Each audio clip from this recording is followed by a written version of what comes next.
pong party ni Mary Margaret. At syempre, bago po tayo mag-start, inahayaan ko po ang lahat na tumayo. Ay, tayo muna po tayong lahat.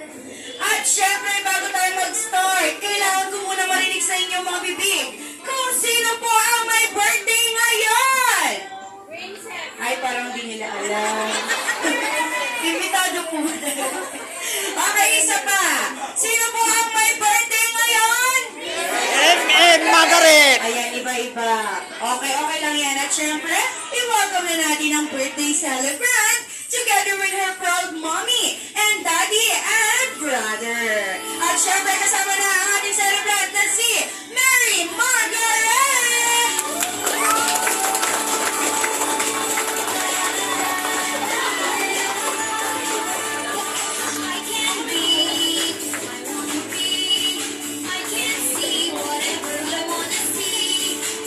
Ayan, that's right. At syempre, inahayaan ko dito si Mommy Mary Jane Batulan para sa ating opening prayer.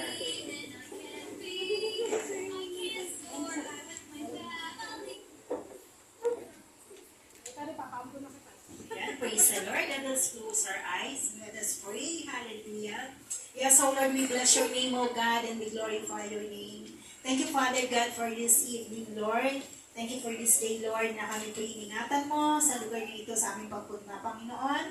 And we pray, O God, patuloy nga nasamahan mo kami, Panginoon, sa 18th birthday, Panginoon, ni Mary Margaret. O God, dalangin po namin, Panginoon, na kami, O Diyos, ay samahan mo, Panginoon.